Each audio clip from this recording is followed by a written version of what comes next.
नमस्कार दोस्तों, स्वागत है आप सबका बिहार के इस करंट अफेयर्स की सीरीज में।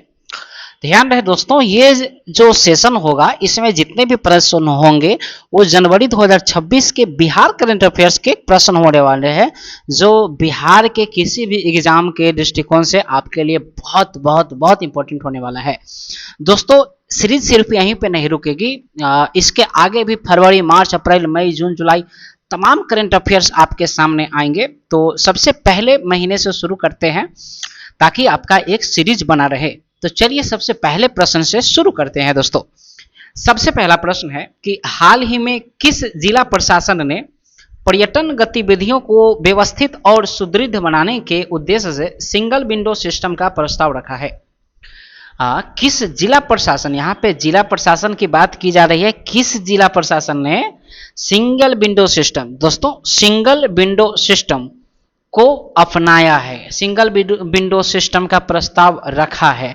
तो दोस्तों वो जिला है गया जिला। गया और बोध गया के लिए ये सिंगल विंडो सिस्टम का प्रस्ताव रखा गया है। चलिए नेक्स्ट क्वेश्चन देखते हैं। गया जिला प्रशासन द्वारा प्रस्तावित सिंगल विंडो सिस्टम का मुख्य उद्देश्य क्या है? अभी हमने पढ़ा कि सिंगल विंडो सिस्टम जो है वो गया और बोध गया के लिए है। तो ये सिंगल विंडो सिस्टम का आखिर उद्देश्य क्या है? तो सिंगल विंडो सिस्टम का उद्देश्य दोस्तों पर्यटन को प्रोत्साहित करना। किसको? पर्यटन को प्रोत्साहित करना। और आगंतुकों के लिए, आगंतुकों का मतलब कि जो दार्शनिक यहाँ पे घूमने आते हैं उनके सुविधाओं को सुदृढ़ करना और पर्यटन क्षेत्र में व्यवसाय संचालन को सरल बनाना, पर्यटन क्षेत्र में व्यवसाय को और आसान बनाना, ये सिंगल विंडो सिस्टम का एक उद्देश्य है। और ये जो सिंगल विंडो सिस्टम है वो गया और बोध गया जिला के लिए है दोस्तों। अगला प्रश्न है कि जो सिंगल विंडो सिस्टम पर्यटन से जुड़े कार्य को किस प्रकार आसान बनाया जाएगा? यह जो सिंगल विंडो सिस्टम कार्यक्रम होगा इसे किस प्रकार से आसान बनाया जाएगा? तो इसका जवाब है दोस्तों, यह एक केंद्रीकृत तंत्र है जो पर्यटन से संबंधित सभी अनुमोदन, मंजूरी और जानकारी एक ही स्थान पर उपलब्ध कराएगा। यानी कि कोई दार्शनिक यदि गया में घूमने जाता है तो एक ही जगह पर सिंगल विंडो सिस्टम, एक ही जगह पर उनको पूरे गया के बारे में जानकारी दिया जा सकता है कि ताकि इससे किसी भी दार्शनिक को, किसी भी टूरिस्ट को किसी भी प्रकार की तकलीफ न हो। चलिए नेक्स्ट क्वेश्चन है कि सिंगल विंडो सिस्टम लागू होने से प्रशासनिक कार्य प्रणाली पर क्या प्रभाव पड़ेगा? सिंगल विंडो सिस्टम लागू होने से प्रशासनिक कार्य प्रणाली पर जो प्रभाव पड़ेगा, इससे नौकरशाही में होने वाला विलंब कम होगा। यानी कि किसी भी प्रकार का जो विलंब होता था दार्शनिकों को, उसमें विलंब कम होगी और विभागीय समन्वय जो है वो बेहतर हो जाएगा इस सिंगल विंडो सिस्टम से। नेक्स्ट क्वेश्चन को यदि देखें तो पर्यटन विकास के लिए प्रस्तावित इस सिस्टम के तहत किन प्रमुख स्थलों और क्षेत्रों पर विशेष जोर दिया जाएगा? प्रश्न है कि पर्यटन के लिए प्रस्तावित इस सिस्टम के तहत किन प्रमुख स्थलों और क्षेत्रों पर विशेष जोर दिया जाएगा? तो जो क्षेत्र है जिस पर ये सिंगल विंडो का कार्यक्रम, सिंगल विंडो सिस्टम जो काम करेगी वो है बोध गया, विष्णुपद और महाबोधि मंदिर के गलियारे तथा अन्य धार्मिक एवं सांस्कृतिक स्थल। नेक्स्ट क्वेश्चन है कि गया में पर्यटन विकास हेतु, गया में पर्यटन विकास हेतु सिंगल विंडो सिस्टम से क्या आर्थिक प्रभाव पड़ने की संभावना है?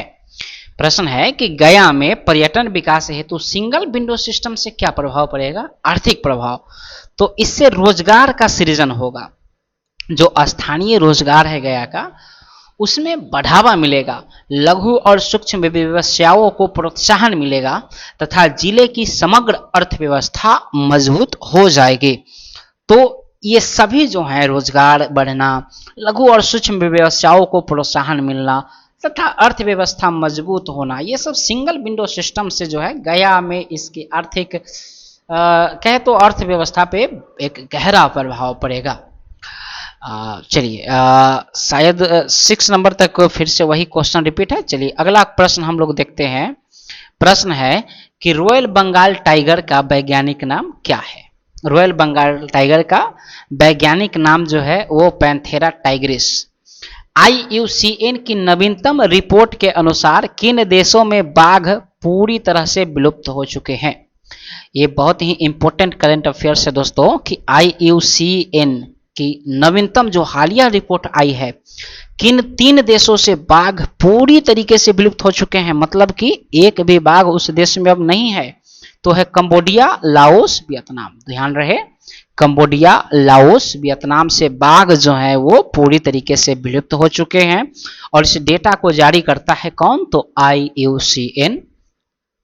चलिए 16वां प्रश्न की यदि बात करें तो बाघ की 2 मुख्य उप प्रजातियां कौन सी है? तो बाघ की उप जो प्रजातियां है वो है महाद्वीपीय, जिसे पैंथेरा टाइग्रिस कहते हैं, और सुंडा, जो पैंथेरा टाइग्रिस सोंडाइका के नाम से जाना जाता है। महाद्वीपीय और सुंडा, महाद्वीपीय और सुंडा ये बाघ की 2 उप प्रजातियां हैं। चलिए नेक्स्ट क्वेश्चन है कि वन्य जीव संरक्षण अधिनियम WPA, वन्य जीव संरक्षण अधिनियम 1972 और IUCN रेड लिस्ट में बाघ की संरक्षण स्थिति क्या है? तो बाघ की जो स्थिति है दोस्तों IUCN और वन्य जीव संरक्षण अधिनियम 1972 के मुताबिक, तो बाघ एक लुप्त प्राय जानवर की कोटि में आता है। बाघ जो है दोस्तों वो धीरे धीरे गायब होते जा रहे हैं इस दुनिया से, धीरे धीरे। जैसे अभी आपने देखा कि 3 देश जैसे लाओस, कंबोडिया और वियतनाम, इन तीनों जगहों से तो पूरी तरीके से विलुप्त हो चुकी है।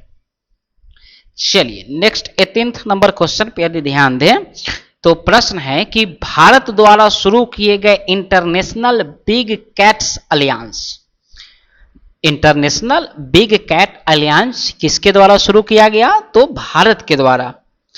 तो इंटरनेशनल बिग कैट्स अलियांस के तहत कितनी बड़ी बिल्लियों के संरक्षण का प्रावधान है? तो इंटरनेशनल बिग कैट अलियांस के तहत दोस्तों जो कि भारत के द्वारा शुरू किया गया है, इसमें 7 बड़ी बिल्लियों को संरक्षण का प्रावधान है, 7 बड़ी बिल्लियों का। और उस 7 बड़ी बिल्लियों में कैट्स में 7 बिग कैट्स में आती है बाघ, इसके अलावा शेर, तेंदुआ, हिम तेंदुआ, चीता, जैगुआर और प्यूमा। ये सब जो है वो 7 बिग कैट्स में आते हैं, जो कि इंटरनेशनल बिग कैट्स अलियांस के तहत मतलब इन 7 को जो है संरक्षण करने का प्रावधान है। और international Big Cats alliance Bharat के द्वारा शुरू किया गया है। Very very important. 19th number question क्या कहता है कि WWF द्वारा प्रारंभ किए गए TX2 अभियान, WWF द्वारा प्रारंभ किए गए TX2 अभियान का मुख्य लक्ष्य क्या था? तो WWF द्वारा जो TX2 प्रावधान अभियान शुरू किया गया था वो वर्ष 2022 तक बाघों की आबादी को दुगना करने का प्रावधान था। बाघों की आबादी को दुगना करने का प्रावधान था WWF के तहत। TX2 का मतलब होता है टाइगर गुने 2, यानी कि बाघों की आबादी को जो है 2022 तक दुगना करने का प्रावधान था। ये WWF ने TX2 अभियान जारी किया था। तो इंपॉर्टेंट क्वेश्चन है, ध्यान दे लीजिएगा।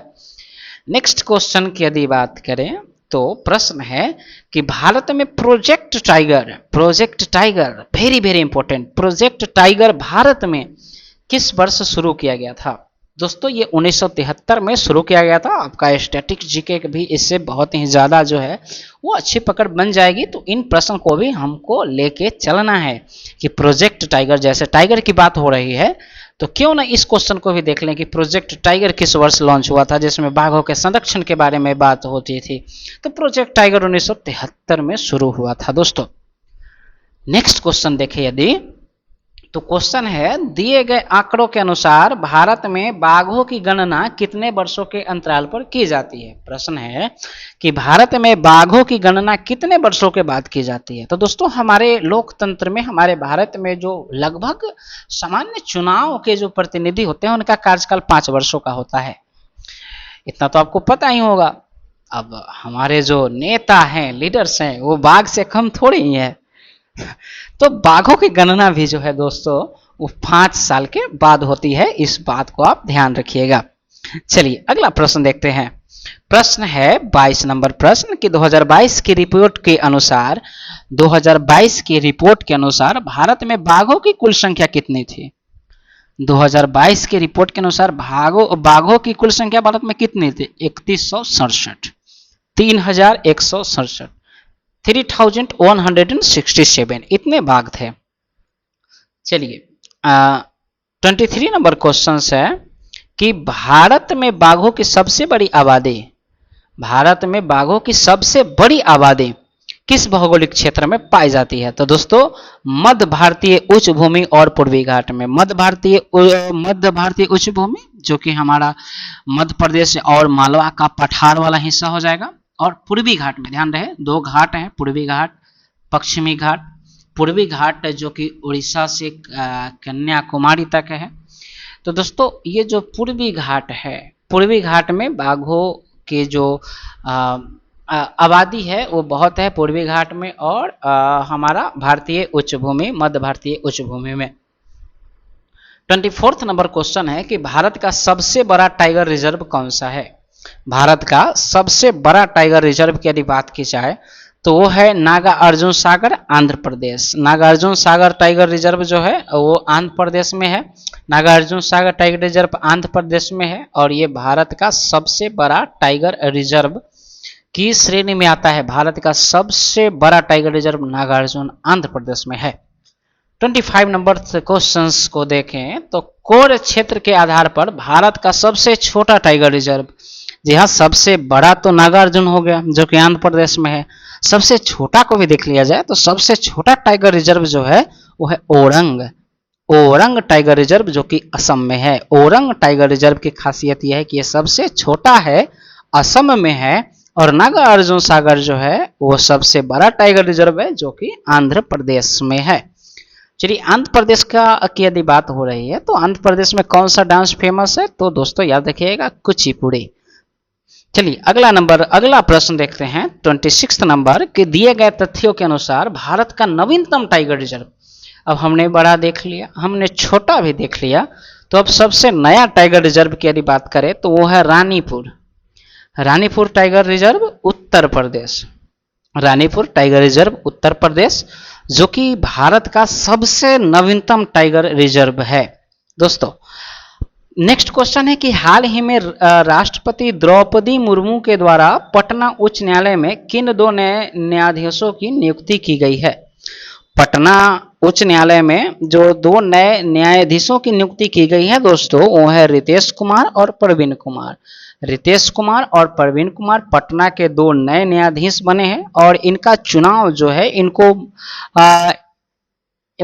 राष्ट्रपति द्रौपदी मुर्मू के द्वारा इनकी नियुक्ति की गई है।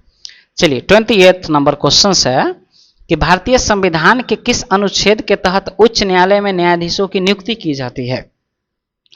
तो उच्च न्यायालय में न्यायाधीशों की नियुक्ति जो है वो अनुच्छेद 217 के तहत की जाती है, और कौन करता है? तो राष्ट्रपति अभी हमारी कौन है? तो द्रौपदी मुर्मू जी हैं, जिन्होंने पटना के उच्च न्यायालय में रितेश कुमार और प्रवीण कुमार को आर्टिकल 217 के तहत नियुक्त किया है। आर्टिकल 217 के तहत प्रवीण कुमार और रितेश कुमार नियुक्त किए गए हैं राष्ट्रपति द्रौपदी मुर्मू के द्वारा। 29 नंबर क्वेश्चन है कि रितेश कुमार और प्रवीण कुमार की नियुक्ति के साथ पटना उच्च न्यायालयों में न्यायाधीशों की कुल संख्या कितनी हो जाएगी?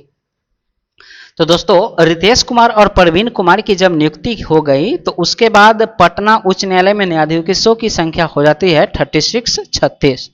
पटना उच्च न्यायालय में न्यायाधीशों की संख्या हो जाती है 36। नेक्स्ट क्वेश्चन देखें तो पटना उच्च न्यायालय की स्थापना कब की गई थी? अब उच्च न्यायालय में न्यायाधीशों की तो बात हो गई, तो पटना उच्च न्यायालय की स्थापना कब की गई थी दोस्तों? तो 3 फरवरी 1916 को पटना उच्च न्यायालय की स्थापना 3 फरवरी 1916 को। दोस्तों इससे आपका जो बिहार का स्टैटिक है वो भी कुछ पकड़ बन जाएगा जो कि एग्जाम्स में आते हैं। जी हाँ दोस्तों, ये सब प्रश्न जो है एग्जाम्स में आते हैं कि पटना उच्च न्यायालय की स्थापना कब हुई थी, बहुत बार आ चुका है। तो ध्यान रहे 3 फरवरी 1916 को, लेकिन इसे भारत सरकार अधिनियम 1915 के तहत बनाया गया था साल 1916 में 3 फरवरी 1916 को। चलिए 31 नंबर प्रश्न की यदि बात करें तो पटना उच्च न्यायालय के प्रथम मुख्य न्यायाधीश कौन थे? पटना उच्च न्यायालय के प्रथम मुख्य न्यायाधीश सर एडवर्ड और डेस चैम्स। सर एडवर्ड और डेस चैम्स। सर एडवर्ड और डेस चैम्स ये प्रथम मुख्य न्यायाधीश थे। कौन थे? तो सर एडवर्ड और मेनार्ड डेंस चैम्स ये पटना उच्च न्यायालय के प्रथम मुख्य न्यायाधीश थे, सर एडवर्ड मेनार्ड डेंस चैम्स। चलिए अगला प्रश्न है कि हाल ही में न्यायमूर्ति संगम कुमार साहू ने पटना उच्च न्यायालय के कौन से क्रम के मुख्य न्यायाधीश के रूप में शपथ लिए हैं? तो हाल ही में न्यायमूर्ति संगम कुमार साहू ने पटना उच्च न्यायालय में 47वें मुख्य न्यायाधीश बने हैं। संगम कुमार साहू जो न्यायमूर्ति है पटना के मुख्य न्यायाधीश के रूप में जिन्होंने शपथ लिया है वो 47वें मुख्य न्यायाधीश हो जाएंगे पटना उच्च न्यायालय के।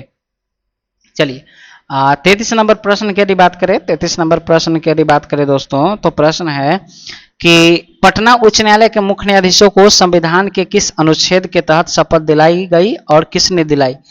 तो दोस्तों पटना उच्च न्यायालय के जो मुख्य न्यायाधीश हैं उनको आर्टिकल 219 के तहत शपथ दिलाया गया। और किसने दिलाया? तो बिहार के राज्यपाल आरिफ मोहम्मद खान ने जो है इनको शपथ दिलाया है। किसे? तो संगम कुमार साहू को।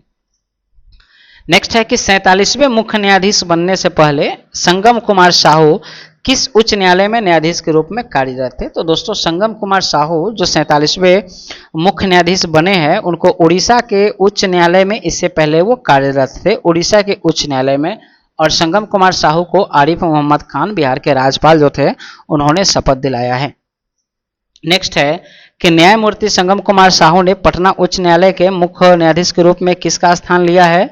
तो 46वें जो मुख्य न्यायाधीश थे संगम कुमार साहू के पहले उनका नाम था पवन कुमार भीमप्पा बंजथरी। पवन कुमार भीमप्पा बजंथरी जो कि 46वें मुख्य न्यायाधीश थे। और 47वें मुख्य न्यायाधीश के रूप में आते हैं संगम कुमार साहू। चलिए अगला प्रश्न देखते हैं कि हाल ही में बिहार के किस जिले में कजरा में स्थापित सौर प्लस बैटरी भंडारण परियोजना के प्रथम चरण का सफलतापूर्वक परिचालन शुरू किया गया है? तो बिहार के लखीसराय जिले के कजरा में जो है सौर प्लस बैटरी भंडारण का परिचालन शुरू किया गया है लखीसराय जिले में। कजरा लखीसराय सौर प्लस बैटरी भंडारण परियोजना का कार्यान्वयन किस एजेंसी के द्वारा किया जा रहा है? कजरा सौर प्लस बैटरी भंडारण परियोजना का कार्यान्वयन किस एजेंसी द्वारा किया जा रहा है? तो दोस्तों बिहार राज्य विद्युत उत्पादन कंपनी लिमिटेड BSPGCL बिहार राज्य विद्युत उत्पादन कंपनी लिमिटेड के द्वारा जो है सौर प्लस बैटरी भंडारण का जो है इस परियोजना का शुरुआत किया गया है जो कि कजरा लखीसराय में स्थित है। नेक्स्ट क्वेश्चन देखिए तो लखीसराय के कजरा में स्थापित इस परियोजना की यानी कि सौर प्लस बैटरी परियोजना की कुल और सौर ऊर्जा क्षमता तथा कुल बैटरी भंडारण क्षमता कितनी होगी? तो कुल 301 मेगावाट ऊर्जा तथा 495 मेगावाट घंटा ये बैटरी भंडारण क्षमता है जो कि पूर्वी भारत की सबसे बड़ी सौर ऊर्जा भंडारण परियोजनाओं में शामिल हो चुकी है कजरा लखीसराय का। कजरा सौर प्लस बैटरी परियोजना के पहले चरण फेस 1 में कितनी सौर क्षमता और BESS क्षमता शामिल है? तो 185 मेगावाट पहले से शामिल थी जिसमें 254 मेगावाट घंटे की बैटरी ऊर्जा भंडारण प्रणाली की इसकी क्षमता हुआ करती थी। चलिए अगला प्रश्न देखते हैं इस परियोजना के बैटरी स्टोरेज सिस्टम में किस रसायन तकनीक का उपयोग किया गया है जो उच्च तापीय स्थिरता और सुरक्षा के लिए मानी जाती है? तो दोस्तों ये जो कजरा का जो सौर प्लस वाला परियोजना है इसमें battery lithium iron phosphate LiFePO4 तकनीक लिथियम आयरन फॉस्फेट इस कजरा लखीसराय बैटरी वाले में इसका उपयोग किया गया है। अगला प्रश्न है क्वेश्चन नंबर 41 कजरा सौर परियोजना से उत्पादित विद्युत का निष्कासन ग्रिड एकीकरण कितने केवी ट्रांसमिशन प्रणाली के माध्यम से किया जा रहा है? कजरा सौर परियोजना से उत्पादित विद्युत का निष्कासन कितने केवी ट्रांसमिशन प्रणाली के माध्यम से किया जा रहा है? तो दोस्तों 132 केवी ट्रांसमिशन प्रणाली के माध्यम से, 132 केवी ट्रांसमिशन प्रणाली के माध्यम से। नेक्स्ट क्वेश्चन की यदि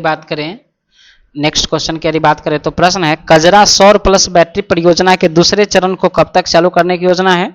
कजरा सौर प्लस बैटरी परियोजना के दूसरे चरण को फेज 2 को 2027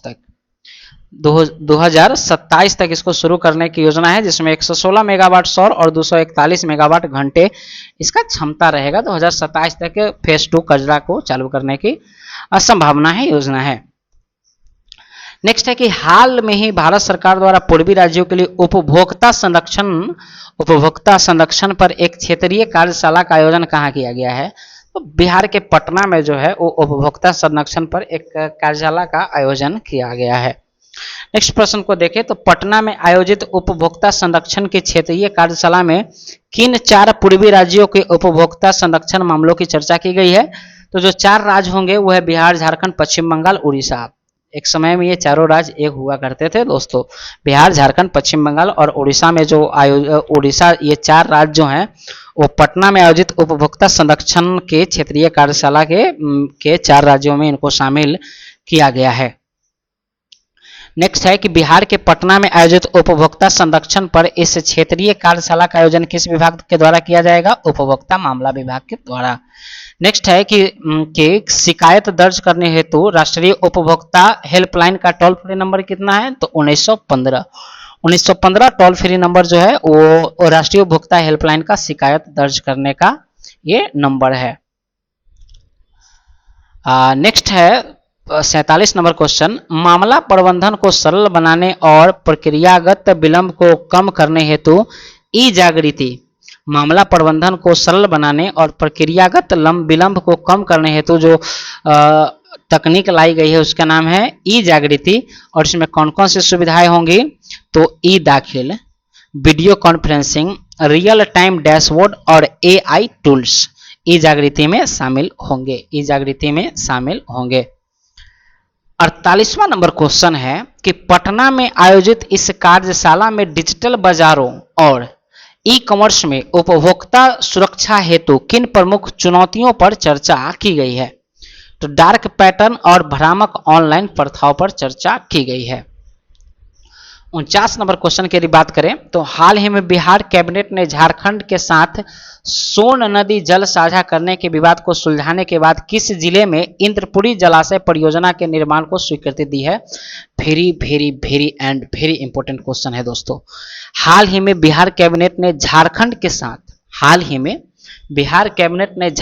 के साथ सोन नदी जल साझा करने के विवाद को सुलझाने के बाद किस जिले में इंद्रपुरी जलाशय रोहतास से संबंधित है। इंद्रपुरी जलाशय जो है दोस्तों वो रोहतास में हो जाएगा और इसका काम क्या है? तो सोन नदी का जो विवाद है झारखंड के साथ, जो बिहार का विवाद है सोन नदी का, उसको सुलझाने का काम करेगा कौन? तो इंद्रपुरी जलाशय, जो कि है रोहतास जिले में। तो इसे याद रखना है। चलिए 50वां नंबर प्रश्न देखें तो बिहार और झारखंड के बीच सोन नदी जल साझा करने के मसौदे समझौते को किस केंद्रीय संस्था ने स्वीकृति दी है? तो केंद्रीय जल आयोग ने।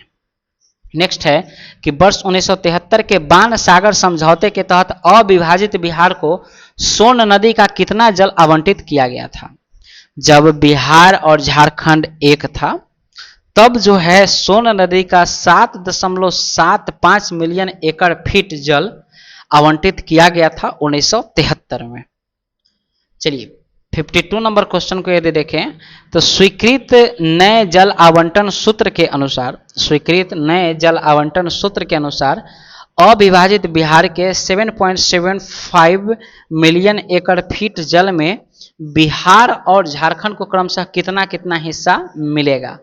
तो दोस्तों बिहार को सोन नदी का जल का जो हिस्सा है वो 5.75 मिलियन एकड़ फीट जल मिलेगा और वहीं झारखंड को 2.0 मिलियन एकड़ फीट जल मिलेगा। बिहार को 5.75 और झारखंड को 2। चलिए अगला प्रश्न है इंद्रपुरी जलाशय परियोजना से बिहार के कुल कितने जिलों में सिंचाई की क्षमता में सुधार होने की उम्मीद है? तो दोस्तों यदि इंद्रपुरी जलाशय की परियोजना सफल होती है जिसमें भारत को 5.75 मिलियन एकड़ फीट जल मिलेगा, उसमें 8 जिले जो है वो आसानी से सींचे जा सकते हैं। और वो 8 जिले हैं भोजपुर, बक्सर, रोहतास, कैमूर, औरंगाबाद, अरवल, गया और पटना। ये 8 जिले हैं। चलिए नेक्स्ट प्रश्न है कि बिहार और झारखंड के बीच सोन नदी जल बंटवारे का समझौता किस निकाय या फिर मंच में चर्चाओं के माध्यम से सुलझाया गया, जो भारतीय संविधान के अनुच्छेद 263 के तहत कार्य करती है। भारतीय संविधान के अनुच्छेद 263 क्या कहता है? तो दो राज्यों के बीच जल बंटवारे का यह काम करने का काम करेगा, आर्टिकल 263। और ये जो है पूर्व क्षेत्रीय परिषद के द्वारा यह सुलझाया गया था। चलिए 55वां नंबर 55 नंबर क्वेश्चन देखते हैं। जनवरी 2026 में government e market place excellence event का आयोजन बिहार के किस शहर में किया गया है? तो जनवरी 2026 में गवर्नमेंट ई मार्केट प्लेस जो है पटना में इसका आयोजन किया गया है, पटना में। दोस्तों एक बात आपसे कहना चाहूँगा कि ये जो बिहार का करंट अफेयर्स है, इससे पहले जो नेशनल और इंटरनेशनल करंट अफेयर्स है उसका भी एक प्लेलिस्ट, उसका भी एक सीरीज चल रहा है, जिसमें अभी तक इस चैनल पे मई, जून और जुलाई तीनों महीने के एक एक दिन के करंट अफेयर्स को अपलोड कर दिया गया है। तो उसे भी आप लोग जरूर ही देख लीजिएगा, क्योंकि वो जो इंटरनेशनल नेशनल वाले करंट अफेयर्स है वो आपको बिहार के एग्जाम में तो काम आएंगे ही आएंगे, साथ में आपको इंडिया के किसी भी एग्जाम में वो बहुत ज़्यादा काम आने वाला है। तो याद से उसे एक बार आप चेकआउट कर लीजिएगा, अच्छा लगेगा तो पूरा देखिएगा, नहीं तो आप उसे स्किप कर सकते हैं, लेकिन देख लीजिएगा जरूर। चलिए अगला प्रश्न देखते हैं कि पटना में आयोजित GEM एक्सीलेंस इवेंट का मुख्य उद्देश्य किन वर्गों समूहों को सीधे सरकारी खरीद प्रणाली से जोड़ना है? तो स्थानीय विक्रेताओं, विशेषकर MSMEs, स्टार्टअप और स्वयं सहायता समूहों। चलिए अगला प्रश्न देखते हैं कि बिहार के मुख्यमंत्री नीतीश कुमार, जनवरी में तो नीतीश कुमार ही थे, तो नीतीश कुमार ने हाल ही में समृद्धि यात्रा की शुरुआत किस जिले से की है? नीतीश कुमार ने समृद्धि यात्रा की शुरुआत पश्चिम चंपारण के बेतिया जिले से किया है। नीतीश कुमार ने समृद्धि यात्रा का संचालन जो है वो पश्चिम चंपारण के बेतिया से किया है, पश्चिम चंपारण के बेतिया जिले से किया है। चलिए अगला प्रश्न देखें। तो समृद्धि यात्रा का पहला चरण, समृद्धि यात्रा का पहला चरण जो कि 16 से 24 जनवरी 2026 तक चला था, 16 से 24 जनवरी तक कुल 9 जिलों में आयोजित किया गया था। समृद्धि यात्रा पश्चिम चंपारण से शुरुआत किया गया था, पश्चिम चंपारण से शुरुआत किया गया था, लेकिन चला था कुल 9 जिले में। तो इसका समापन जो है यानी कि आखिरी जिला जो है वो वैशाली में होगा। समृद्धि यात्रा का शुरुआत पश्चिम चंपारण से हुआ था, पश्चिम चंपारण के बेतिया से, और इसका समापन वैशाली में होगा। कुल 9 जिले इसमें सम्मिलित है समृद्धि यात्रा में, जिसकी शुरुआत नीतीश कुमार के द्वारा की गई थी, पूर्व मुख्यमंत्री थे वो। चलिए अगला प्रश्न है, समृद्धि यात्रा के पहले दिन मुख्यमंत्री द्वारा यानी कि श्री नीतीश कुमार जी के द्वारा किस औद्योगिक क्षेत्र में 153 करोड़ रुपए की लागत वाली 125 परियोजनाओं की आधारशिला रखी गई थी? तो कुमारबाग औद्योगिक क्षेत्र में, कुमारबाग औद्योगिक क्षेत्र में 125 करोड़ रुपए की लागत से 125 परियोजनाओं की आधारशिला रखी गई थी। अगला है, समृद्धि यात्रा के दौरान पहले दिन कुमारबाग औद्योगिक क्षेत्र में कितने करोड़ रुपए की लागत वाली 36 परियोजनाओं का उद्घाटन किया गया था? तो पहले दिन जो है वो 29 करोड़ रुपए में 36 परियोजनाओं का उद्घाटन किया गया था। 29 करोड़ रुपए की लागत से 36 परियोजनाओं को लागू किया गया था। कुल जो था कुमारबाग औद्योगिक क्षेत्र में 153 करोड़ रुपए की लागत से 125 परियोजनाओं की आधारशिला रखी गई थी, जिसमें सबसे पहला यानी कि स्टार्टअप जो था 29 करोड़ रुपए का था 36 परियोजनाओं के साथ। अगला है कि पूर्व मुख्यमंत्री नीतीश कुमार ने समृद्धि यात्रा के दौरान किस जिले में 316 करोड़ रुपए की विकास परियोजनाओं का उद्घाटन और शिलान्यास किया था? तो समृद्धि यात्रा के दौरान 316 करोड़ रुपए का जो उद्घाटन किया था गोपालगंज जिले में किया था। पूर्व मुख्यमंत्री नीतीश कुमार जी ने गोपालगंज जिले में 316 करोड़ रुपए का समृद्धि यात्रा का स्टार्टअप दिया था। चलिए नेक्स्ट है कि गोपालगंज जिले में घोषित 316 करोड़ रुपए की कुल परिव्यय में कुल कितनी विकास योजनाएं शामिल है? तो 316 करोड़ रुपए जो गोपालगंज में लगाया गया था, जिसमें 40 विकास योजनाएं शामिल है, कुल 40 विकास योजनाएं शामिल है। नेक्स्ट है कि गोपालगंज में 316 करोड़ रुपए की विकास योजनाओं में से कितनी परियोजनाओं का शिलान्यास और कितने का उद्घाटन किया गया था? तो 181 करोड़ रुपए की लागत वाली 33 परियोजनाओं का शिलान्यास तथा 135 करोड़ रुपए की 7 परियोजनाओं का उद्घाटन किया गया था। कहाँ? तो गोपालगंज में। जो टोटल मिलाकर 316 हो जाता है दोस्तों। चलिए अगला देखते हैं कि गोपालगंज की इन विकास परियोजनाओं में मुख्यतः किन क्षेत्रों को शामिल किया गया था। तो गोपालगंज में जो ये परियोजना लागू की गई थी जिसमें सड़क निर्माण, तटबंधों का सुदृढ़ीकरण, स्वास्थ्य, शिक्षा, नागरिक केंद्रित जल कल्याण जिसमें पेयजल, विद्युतीकरण, स्वच्छता इत्यादि आता है। चलिए अगला है 14वीं इंटरग्रेटेड रेटिंग और रैंकिंग में बिहार की किन दो विद्युत वितरण कंपनियां को ए ग्रेड से सम्मानित किया गया है। तो north Bihar power distribution company limited और south Bihar power distribution company limited 14वीं इंटरग्रेटेड रेटिंग और रैंकिंग में बिहार की जो दो विद्युत वितरण कंपनियां को ए ग्रेड से सम्मिलित किया गया है। चलिए 66वां नंबर प्रश्न देखते हैं। देश की 65 विद्युत विवरण उपयोगिताओं के लिए 14वीं इंटरग्रेटेड रेटिंग और रैंकिंग किस संस्था एजेंसी के द्वारा आयोजित की गई थी। तो यह जो रैंकिंग है ये आयोजन किया गया था इसका केंद्रीय विद्युत मंत्रालय के अधीन किया गया था, पावर फाइनेंस कॉर्पोरेशन पीएफसी। चलिए 67वां नंबर क्वेश्चन की यदि बात करें तो हाल ही में बिहार कैबिनेट द्वारा मुख्यमंत्री महिला रोजगार योजना के तहत पहली किस्त के रूप में महिलाओं के बैंक खातों में कितने वित्तीय सहायता भेजा गया था। तो 10,000। जी हाँ दोस्तों, आपको याद होगा इलेक्शन के समय, चुनाव के समय लगभग महिलाओं के खातों में जो है 10-10 हजार रुपए भेजे गए थे। 68वां नंबर क्वेश्चन है कि मुख्यमंत्री महिला रोजगार योजना की दूसरी किस्त किस माह में वितरित किए जाने की योजना थी। तो फरवरी 2026 में दूसरा किस्त को भेजने जाने का जो है वो योजना था। चलिए ये बिहार जनवरी का आखिरी प्रश्न होने वाला है। इससे पहले अगर आपने वीडियो को लाइक नहीं किया है तो अवश्य ही कर दे, यदि अच्छा लगा होगा तो, और कर दे चैनल को सब्सक्राइब। तो चलिए देखते हैं 69वां नंबर और आखिरी जनवरी का प्रश्न बिहार से रिलेटेड जनवरी 2026 का। मुख्यमंत्री महिला रोजगार योजना के तहत पात्र महिलाओं उद्यमियों को उनके बिजनेस मॉडल के आकलन और प्रदर्शन के आधार पर पहली व दूसरी किस्त के अलावा अधिकतम कितनी अतिरिक्त वित्तीय सहायता मिल सकती है। तो 2 लाख तक देने की घोषणा की गई थी। तो चलिए दोस्तों ये आज का सेशन यही समाप्त होता है। इसमें आपके जनवरी के तमाम करंट अफेयर्स आ गए हैं, तो ये हो सके तो रिपीट भी कर लीजिएगा। वैसे फरवरी, मार्च, अप्रैल, मई का सभी करंट अफेयर्स जो है वो रेगुलर आएंगे। और ये बिहार का था, नेशनल इंटरनेशनल करंट अफेयर का प्लेलिस्ट ऑलरेडी बन चुका है, जिसमें और भी आगे जो है हर एक महीने के करंट अफेयर्स आएंगे, तो आप ध्यान से उसे भी एक बार चेकआउट कर लीजिएगा। चलिए दोस्तों, जय हिंद।